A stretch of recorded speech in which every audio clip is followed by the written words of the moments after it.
Yo, check this out. This is Wayne Wonder, representing for Warieka LTV. You see the vision, don't it? See the vision. Warieka LTV. Keep it locked. No, I'm gonna tell you. We, as bloggers, these are the issues that we need to address. You understand what I said? You see? Set the path for the youth. Share, like, and subscribe and stay tuned to the channel. I don't know all this shit. Yes, I. Greetings once again in the mighty name of His Imperial Majesty Emperor Haile Selassie I first. And I think that's good. You see, big up yourself in a A1 shine. See? Big up yourself Sublime Auto Incorporation. See? Yes, I. So we are going to part 2, you know, at the Jamaican gangster feature, the interview with Warieka the Danhai from back in the past. Like I said, the original video was called The Yardies, seen, and it was also done by John Silverman. Seeing now as the video I go explain to you even before it starts, this part got some graphic content tonight. I mean, particularly there's a funeral go on, and you know, I'm bodying at the mid-side. It was so I go on. Seeing, but from this one, you know, I want to observe Anthony Brown down in I and listen to his speech, because at the time when I make a speech, I mean, a whole heap of people are burning him. Personally, me and man about him and I say he was an informer because him gonna talk this and talk that. See, now today when you look back and listen to what Tony Brown say, even back then, you wonder how critical a statement like that could have been. It was open knowledge. A lot of people were already being convicted in Europe and things like that for drug offense from the Caribbean, from Jamaica, from all over. It was open knowledge. It wasn't anything new, but at the time people ran with it and make it seem as if the big reveal had happened. You know, see it. So, yeah. So I want to take in that one here and open and enjoy it as well, same way. And it's already, you know, you see the video itself, it don't make no sense we there and I put no, you know, try. It already explained itself. It is what it is. You understand me? I think it's true to form. So far, I don't think there is much editing to create any narrative other than what the reality is, particularly at the time. Seeing, I think the main controversy or what might have caused any controversy regarding this video is the fact that, well, then it was mainly like a groundbreaking type of thing for dance and known political figures give interviews of such nature, such graphic nature, with such graphic information and things like that. You know, see, so that was what might have caused the concern and any form of furor type of thing. You know, see, but from my perspective, both then and now, I don't see nothing happen where could have caused any. You know, see, but that's just my opinion still. I mean, I look forward to the item opinion in the comment section. See? So, once again, enjoy. See? I'm going to give thanks to the audience. Share, like, and subscribe in Rastafari. Blessed love. Contains graphic material, including offensive language. Viewer discretion is advised. But the force is handicapped by rampant ill discipline. The beating of suspects is routine. And every year the police kill at least 150 people while making arrests.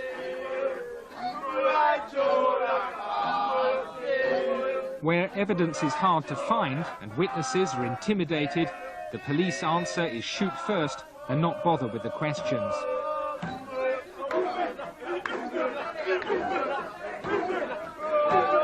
For years, corruption within the force has allowed some police officers to grow rich from drug trafficking. Some of the yardies arrested abroad have turned out to be Jamaican policemen. For the dedicated, the rewards are few.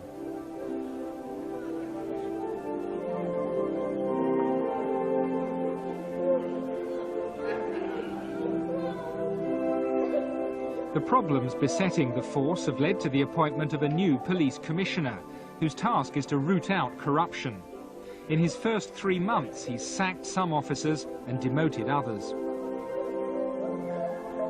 The aim is to persuade the ghetto communities that they should trust the police rather than the street corner dons. This small minority exists as community protectors, they call themselves. Their finance is a result of narcotics and illegal sale of narcotics.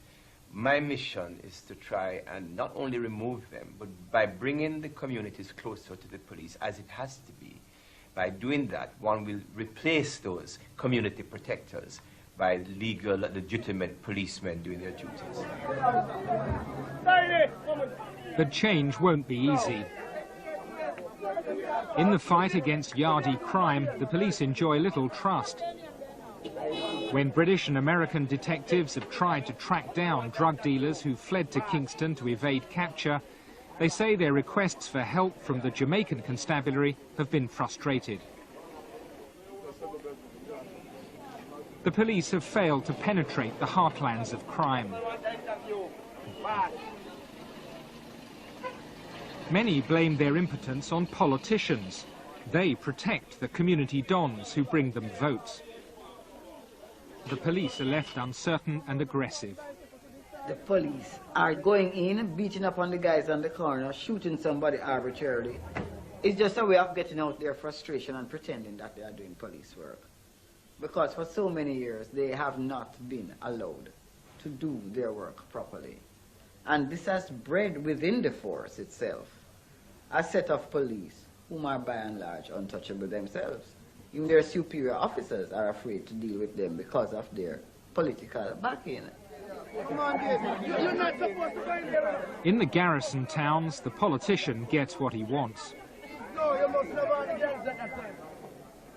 A by-election was held in a PNP constituency in downtown Kingston to secure a seat in Parliament for the finance minister. The successful candidate, Dr. Omar Davis, won 99.8% of the votes. His 3 opponents got 19 votes between them. The party activists had done their job well.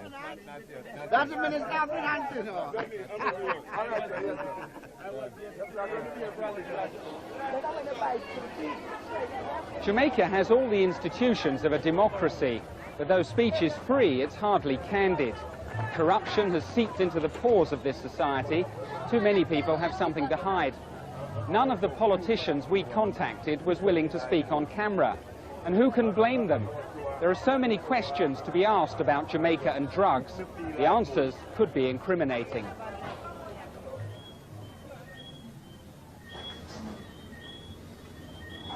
These rocks, cooked from powdered cocaine, are the lifeblood of the yardies.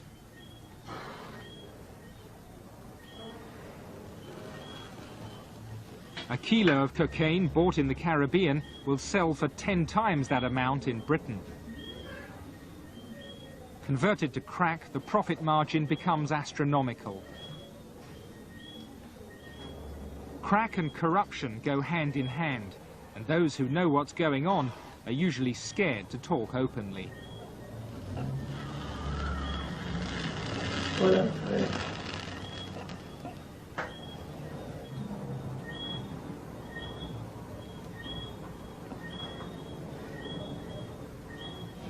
Politicians, police, businessmen, you name it.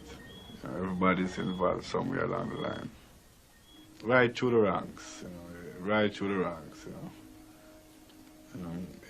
It's not only people from the ghetto here who are involved, because they don't have that vast amount of cash to supply the market, so, it's coming from people who have the cash to spend. You know, 'cause a man in the ghetto, you can't find $100,000 US to go and get coke.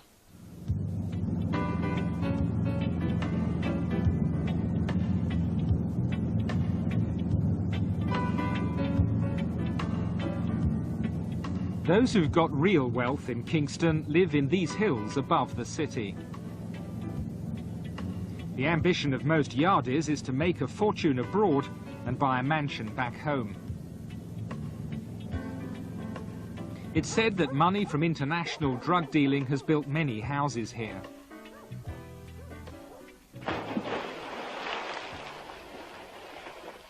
Danhai Williams is facing a £100 million fraud charge relating to car imports. It's said that some of the luxury vehicles he brought in were for political friends. The Americans say his business is a front for the laundering of drugs money. He may face extradition proceedings for his part in a Yardie operation in Texas. Danhai is an active supporter of the PNP and helps to provide money for the community dons to keep the party's influence strong. He's confident that his political services will keep him well away from jail. The trial is not something that I can be convicted. There's no way I can be convicted. I don't have any worry about it. There's no worry in my mind or anything that there will be a problem out of this trial.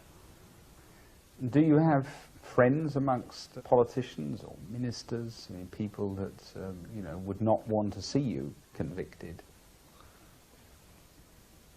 Well, I wouldn't say yes and I wouldn't say no.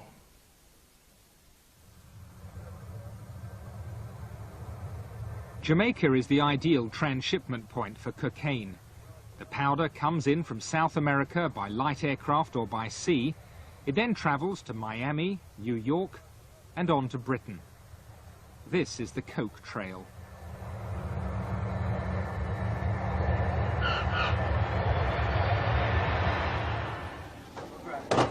Kingston Airport. It's estimated that 1 in every 4 flights leaving here has cocaine on board. Jamaican officials are suspected by foreign law enforcers of getting their cut from the most lucrative trade in the country. But behind them are some of the political figures, according to US undercover agents.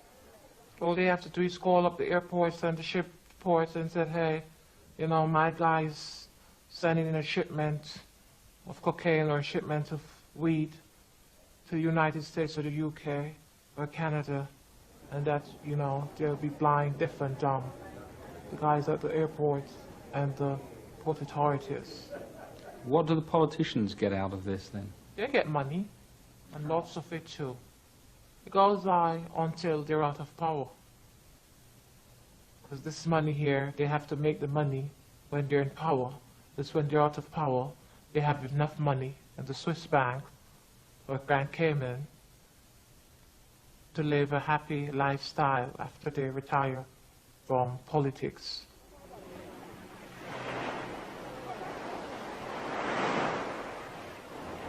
Tony Brown retired from a political career of sorts. He can now afford to relax with his wife at a fashionable beach near Kingston. He was once a top killer for the PNP. Now he's a Yardie drug dealer. When he murdered a policeman just before the 1980 election, he had to go on the run. He fled abroad, like other political gunmen. He was based in New York, but when his crack dealing came under investigation, he used the Yardie network to slip into Britain. The best shot at the time was to go to London. I spoke to a friend. Then that friend put me on to a friend. So that friend took care of getting me somewhere to live. Then he took care, like taking me to meet other friends. So I just did what was really correct. Like they said, don't go here, don't go there. I just tucked in. The key thing to all this is having false documents, isn't it? How easy is it to get them? Getting false documents is like buying a ticket for a bus. So long as you have the money up front, that is really what gets you false documents. Jamaicans call the British passport the Black Book. The trade in crack cocaine couldn't function without it. Some passports come from corrupt officials in Britain. There's no shortage of experts with the skill to provide a convincing new identity for the Yardie gunmen and dealers. There's scams in Jamaica where I can get your passport, get your picture out, get back my picture in, and it looks just as good. You get a brand new passport somewhere or another, you get it. You want a visa for America, you get it. You know what I'm saying? You want, if your Jamaican passport is messed up, you get a brand new passport, brand new. You know what I'm saying? No trace of an old one. That's it, just dollars. New York City is the main artery of Yardie drug dealing in the United States. From the mid-1980s, they simply swept the other drugs gangs aside. Many Jamaican exiles have put down roots in Brooklyn, bringing with them the culture of Kingston. It provided the ideal cover for the Yardies to move in. The Jamaican street gangs became known as posses. One of the most successful, with links to the People's National Party, had its nerve centre in this building. A posse from Kingston called the Gully Men killed the owner of the block, and for 7 years they ran it as the headquarters of an operation dealing in marijuana, heroin and crack cocaine. It was a license to print money. At its peak they were pulling in $60,000 a day. And the arrival of the Gully Men is a textbook example of the way in which the Jamaican gang seize a piece of turf and make it their own. The vast crack factory symbolised the potential of the US market. But the Gully Men's fortune became the envy of other Yardies, and the violence of Kingston was transplanted to a new arena.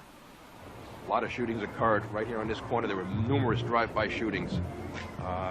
Eventually, the most ruthless of that family driving by was eventually killed, and one of the alleged shooters of that individual and the murderers was Desmond Brown. Desmond Brown, protected by his Yardie network, is now on the run. We tracked him down at a safe house. He's wanted for murder and faces a life sentence. The man he killed was a Yardie rival from Kingston. Them come from the same area where me did born and grew up to, just as well as them, but them was bigger man, was a kid, that's why they know me. But them had was to leave from the community of Jamaica and in other places to hide until they make it them own self to America. So them have problems with my family. The Yardies never lose their links with Kingston. As they fought for control of the Brooklyn crack market, they turned to their old street corners for recruits. They would not really trust any of the local Americans here to work. What they would do is recruit their own people from back in Jamaica, in the Kingston area, the surrounding neighborhoods. They would bring their own people up here to the United States using false passports or green cards for whatever reason to travel. Bring them here, and the new people that would arrive would now become the workers on the street actually selling the drugs. In Jamaica, you go anywhere so long as you have the money and you want to. Did you come to New York on your own passport, a false document? See, false documents. So you've been living on false documents? Yeah. Time will be approximately 1 p.m.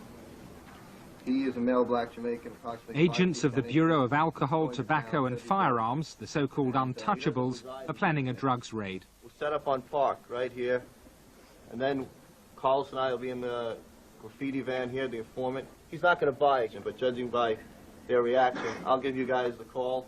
Their target is a gang of Jamaican Yardies making and selling crack in Brooklyn. Guys try to run. That's beautiful. God bless you, Joe. Howie has seen one of the defendants with a gun on him. Is that right, Howie? The hospital Should we need it, St. Mary's Hospital. A report by the Bureau identified 30,000 yardis in the United States. They don't have an organized structure like the mafia. Their alliances are forged by the street corner politics of Kingston.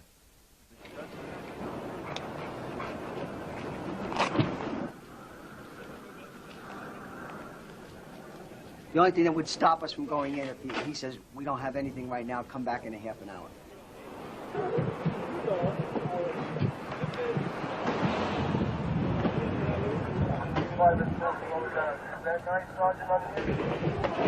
Behind me.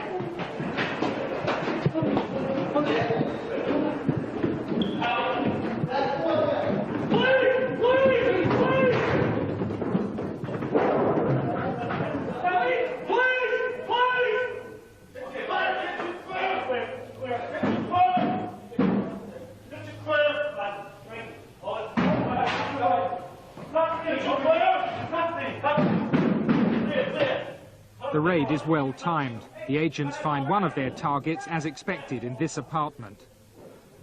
A second has been arrested at the front of the building. We got Dennis downstairs.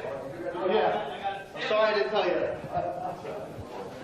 that. With one apartment secured, it's learned there are suspects in another. Need the bunker in a rim. Take the shit, Joe. Bunker in a rim. Hi, Frankie. Hi. Police! Police! Police! Go, go, go! Police! All right, go, go,